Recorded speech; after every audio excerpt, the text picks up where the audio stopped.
actually have a internal and external two businesses. One is called Purple Runway, where we support domestic violence survivors, thrivers, and conquerors.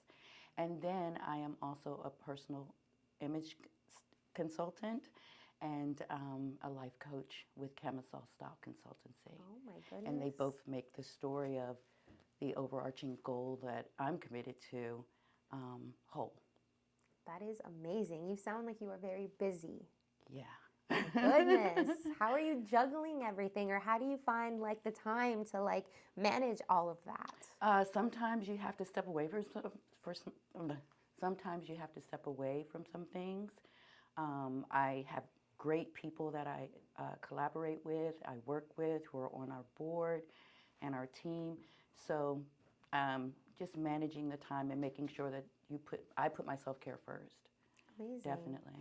And now, how did you get your foot in the door of wanting to help out with victims of domestic violence? Yeah, How did that come about? I am a thriving, conquering survivor myself, and I've been through trauma throughout my life, and it was one day that I decided I wanted to be a personal stylist and to help people feel good and all that great stuff.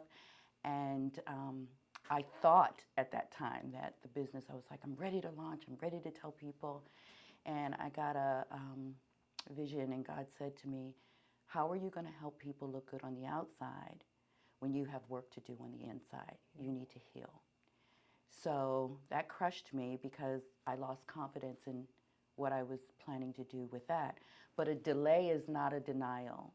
It is just time for you to place things in order, in my opinion, right? So I decided that, what does that look like? After I cried a couple days, Let it out. let it out and said, okay, let me pull my big girl drawers on. And I just got this idea of saying, how can I mix the two? And I said, something that I have not necessarily worked on was the trauma that I had from childhood. And I knew that that was a thing for me, so I decided that it was time to do that. And Purple Runway was born at that point. Wow, what an incredible little story there. Thank That's you. amazing. And you talk about that you are a survivor. Would you mind, for anybody who is curious or wondering, like, how that was, your story? You don't have to get into the Of course, crazy yeah. details, but just a little bit of background about you would be great. Yeah, so when I was 8 years old, I went through childhood trauma, and I'm a military brat. So it was on an Air Force base in Arizona, and it was a close friend to the family, as a lot of times these things happen to people that have access to children. And it transpired over a period of time.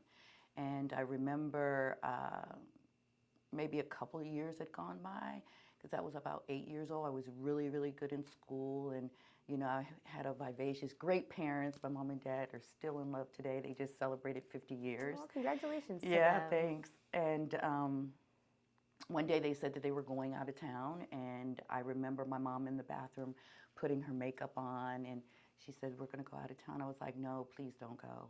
And then I shared the story with her. Of course, they didn't leave. And then by 10 years old, I found myself on my birthday in a military courtroom stand, hyperventilating. And I passed out, and I had to be taken to the hospital. And once I recovered from that, sad to say, that person did not get charged for that crime. So, and back in those days, it just wasn't talked about the way it is today. And they were saying, okay, trial's over basically, and have a nice life. So as I got older, the trauma affected me, the self-confidence, the lack of assurance, worth, value, all of those things started to affect me. But still, being able to put on a good face for the world. And from there, it was just like, that's where the domestic and the intimate partner violence came in. I was not a victim of that. I was naive of that because my parents are just amazing together. And then I had to learn to wiggle myself out of those incidents, and I said, you know, I had to stop life. I was working from that point, and in 2012, I said, I can't do this no more. I have to heal. I have to heal myself. So healing started for me back in 2012, after all of those years. Wow. I'm sorry to hear that, but I'm glad you pulled yourself from out of there and now you're thriving and Yes. helping other people in the community. Yes. What do you hope to achieve for other survivors and other people who are just looking to be styled by you when you can help them bring back their confidence? Yeah, so I hope for other survivors is that they really see this and say, you know what, my value is here.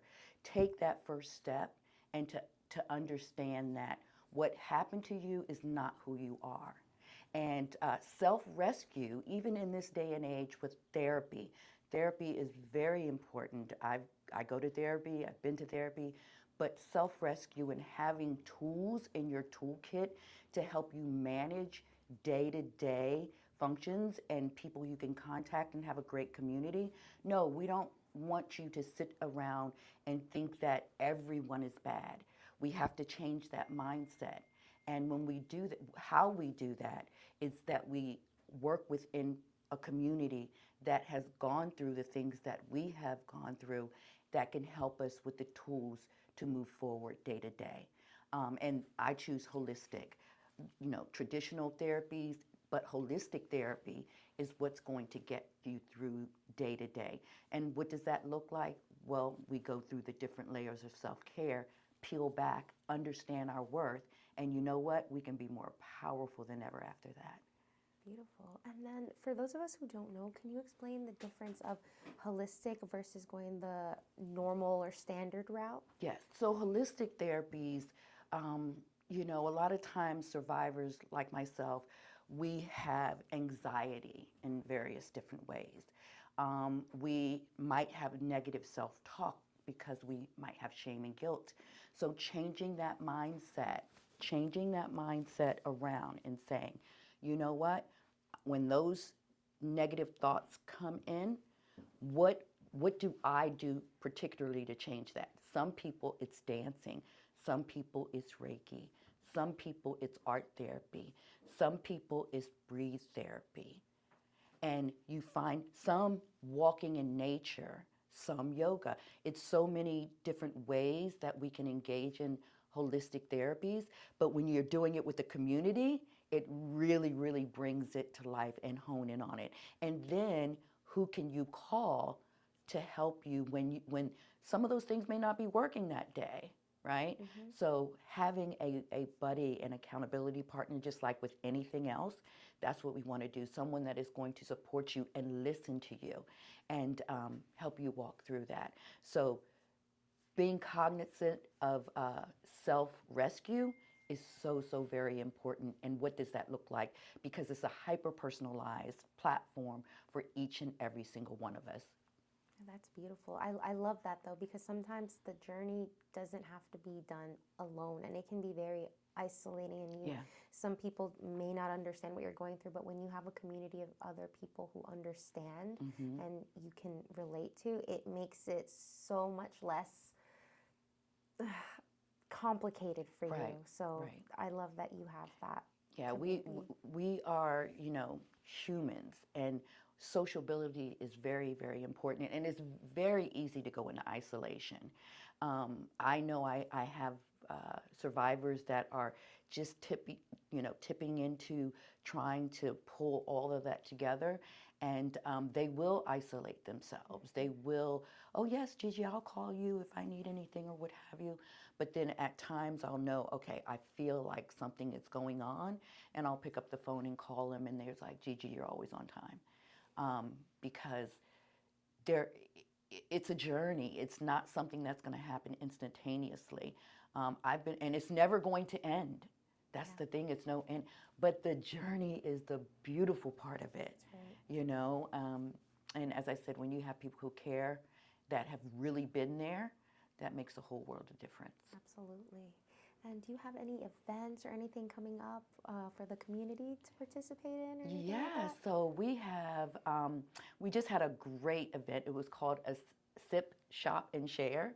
And we just had leisure time. So it was a lot of small business owners that came there. It wasn't the point of passing out your business cards, although, like business is done on the golf course, business was done around the pool to welcome harvest season, and we had a great time. We do have our 21-day challenge that is going to be coming up, and that is 3 weeks, of course.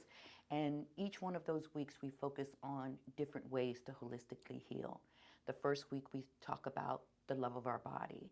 The second week is the love of our voice, and the third week is the love of our spirit. So that's going to be coming soon. And then I have this program that I'm actually getting ready to launch. It's called Bodyoke. Tell me about that. What is that? Bodyoke? Karaoke? No, it's like, you think of karaoke, right? But it's called Bodyoke. And because moving our bodies really make us feel good and it's healthy and all that. So what we do is we'll all meet in a studio and we're all going to come with our special song, like that song that makes us feel good, that brings back great memories, that is just something that really can charge us, right? Mm-hmm. And we're going to perform it in front of one another.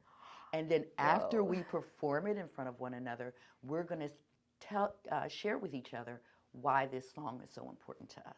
Oh my gosh, I'm just thinking if I did that, I'd be so exposed. I'd be like, wait, no, I don't want to share that. I don't know, you're right? I'm just like dance in front of everyone. I feel so exposed, but it's such a great way to get out of your shell. Get out of your shell and move your body and then share great stories. You know, some people might want to share a song that may not bring back the best memories, but they need to get it out. Yeah. And then sharing it afterward, you release it. You release if it's negative or something not so great because I was driving down and I, crashed the car when this song came on or whatever, you know. Yeah. But I need to get past that. Yeah. That's really cool. How did you come up with that? Like, I love that. I was actually driving down the street coming from Philadelphia and with me and my sister-in-law, and I am scared of bridges. I don't blame you. We had to go over this bridge, right? And the bridge was so high. I was like, that was years ago. I'm not going over that bridge. So it took us literally 12 hours to get back to Virginia from Philadelphia so we wouldn't have to go over a bridge. So the bridge, yeah. So I was, just driving. I was like, what do you think about Bodyoke? That's something. I like that, though. And now, where do you see yourself in 5 years? Like, within the community, with your business, with just life in general? Yes. So with my personal style business, with Camisole Style Consultancy, it's working with domestic violence survivors. As I said, Purple Runway is internal. Camisole Style is external. So once you get to that point where you are thriving, you're conquering, and you're ready to get back, I really would, number one, love to help survivors recreate their whole personal identity externally. And I do that through style psychology. And it's taking your personality. Clothes are just clothes. But what is your personality? What credibility, accountability that you want to achieve? And when we can get up and look in the mirror every day and say, you know what, I look good, which I feel good, so I'm going to look good, right? Yeah. I want to be able to help them to transform in that way. But I also, one of our big missions is developing a domestic violence registry. What is that? So a domestic violence registry, so you know how you have the sexual assault registry? Yes. And then this one is for domestic violence perpetrators. So if you are harming someone, violence is against the law. And if you're charged with that, then we should be able to protect the community and to put those charges and those faces up there. Now, as a survivor, that protects another woman or man, because men are victims as well. And then it also gives them a chance to say, you know what? I don't want my job to know. I don't want my family to know what I'm doing behind these closed doors. So if it's a deterrent and it's preventative. I actually love that. I never would have thought of that, but that's actually really good. Yeah. So we have some time set up with a couple of our legislators in the state Wow. next week. Oh my gosh, good luck. Well, I hope Thank that it you. comes through, because Thank that you. is something that I feel like you do cause harm to somebody, like you should be Yes. like not like outed, but outed, you Right. know, like it's not okay, and you don't just get away with it. People should know and be true. aware so they're not in harm's way as well. That's So, right. So, and then when you do that, I think that everyone deserves a second chance. Once you get those charges, everyone deserves a second chance. So if you do these 5, 10, 125 things, your face can be removed. And as unlike the sexual assault registry, your face cannot be removed from there once you have been yeah. convicted, right? So, you know, people go through things. And this is the reason why they abuse. Get the help, do these 5, 10, 150 things, and you can get your face removed. But if you go back on again, you will never be removed. Yep.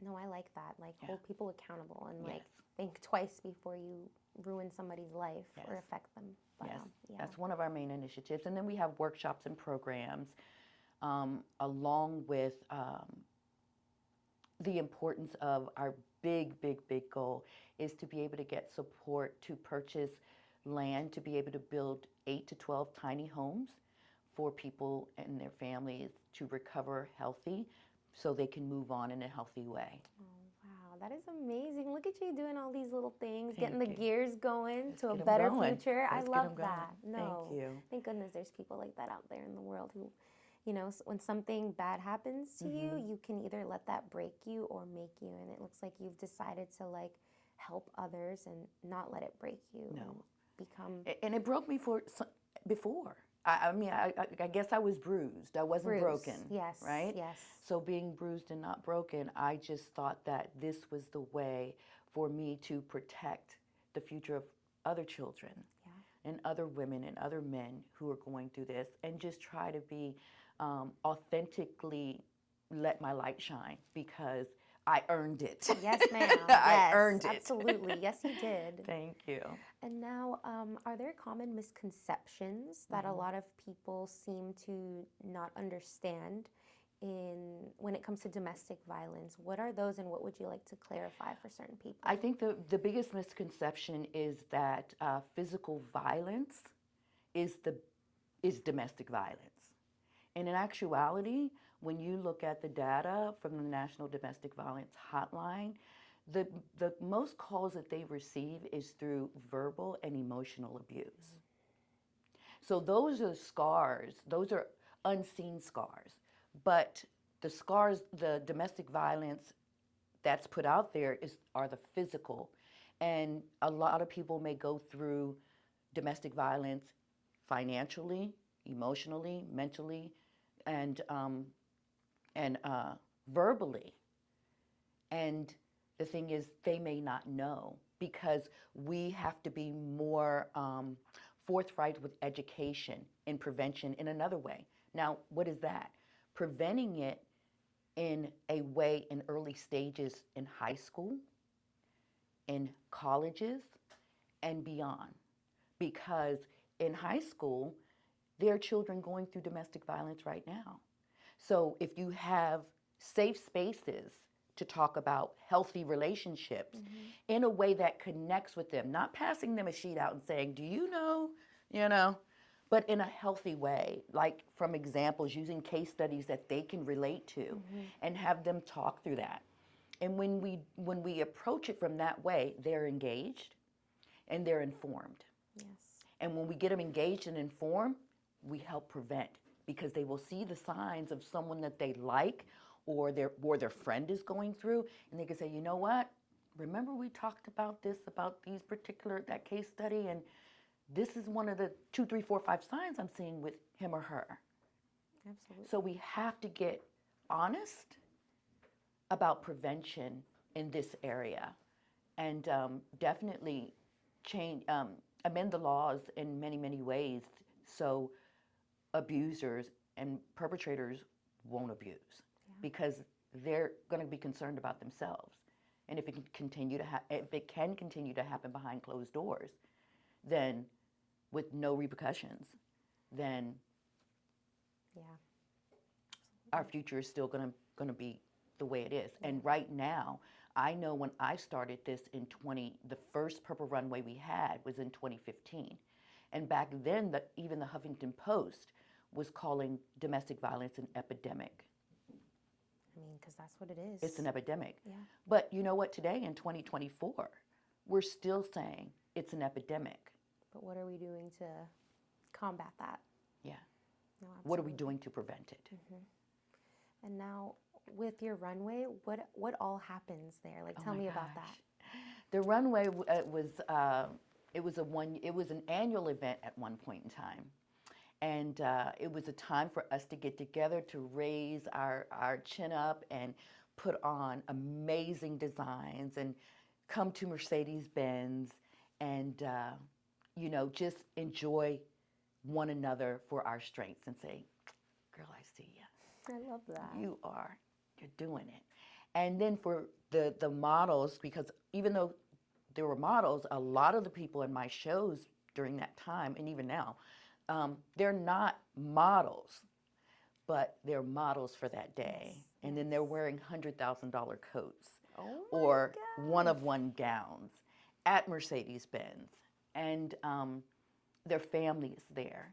And it's been quite a few women that have walked away from that with a renewed sense of, you know what, I can do this. And to see their family members support them and for them to walk down that runway, it's something that you have to be there. And the energy in that room for that evening has been beautiful. Now, let me explain something to you. Yes, please do. So 2020 was the year that we became a 501c3. Of course, the pandemic happened, so we weren't able to execute our programs because we were really new during that time. So last year in October, which is Domestic Violence Awareness Month, we had our first runway since then. Okay. And I'm happy to say that our runway wasn't held at our favorite friends this time, Mercedes-Benz. It was held at Quantico Military Base. Okay. And again, if you remember, I said You that's remember. where my trauma began. Yes. And so we conquered and we took over that place, and it was amazing. I bet that felt empowering. It felt empowering. It really, really did. Because I was like, even though it wasn't the base in Arizona, it was this symbol Yes. of what it was. Yeah. And I was able to conquer that. Absolutely. And along with other people as well. You weren't alone, right? Nope, I was not alone. No. Nope. That's beautiful, the little full circle moment there. Yes, Oh yes, my yes, yes. goodness. Now, can you tell me a little bit about who you are outside of the work that you do? Who are you? What do you like to do? Mm-hmm. How do you let out other things? Yes, my me time is so important. It's like on my okay, me time. That's important. Me time's on my calendar. I am someone who I believe that I'm a free spirit in many ways, and I am very, very focused in other ways. I am a good sister to many people. I am a go-getter. I love the water. I love traveling. I just had a birthday. I'm a fire sign. Happy birthday. Thank you. So the water calms me. I'm a champion for, what I believe in. And I'm really easygoing. You are.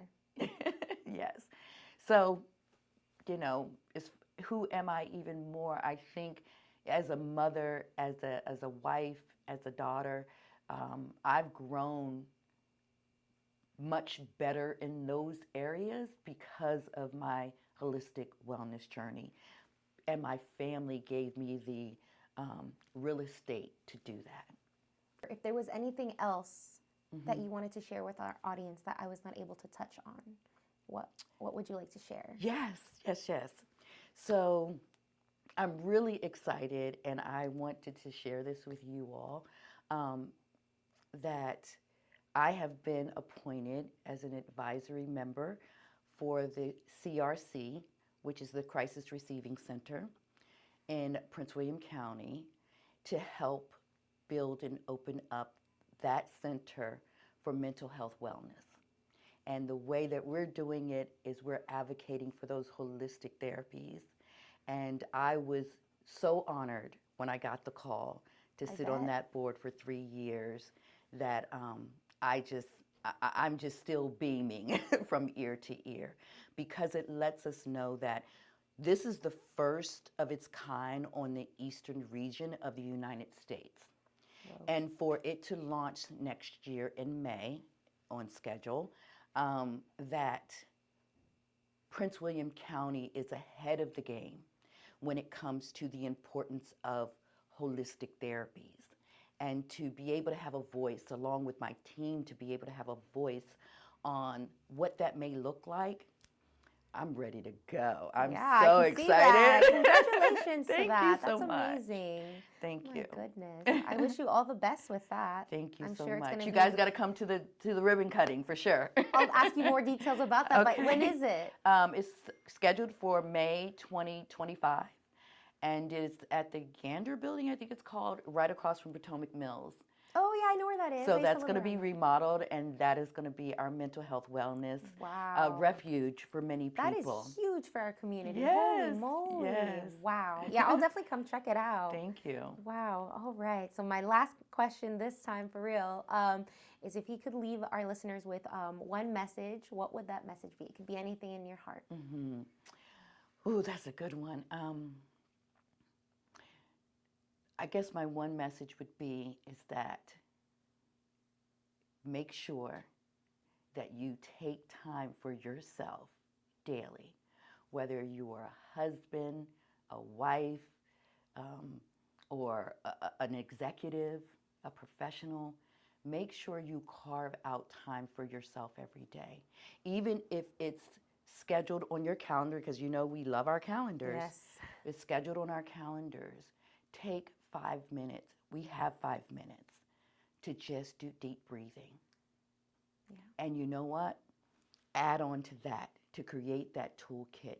Read your book. Even on the most stressful day that you have, never deter from your toolkit to keep you focused and happy, because that is going to weave the future for your healing. Well said. Thank you so much for being on the podcast. We really appreciate your time. Thank you so much for having me. You guys are amazing. Oh my gosh, thank you. You Amazing. too. You're amazing too. Thank you.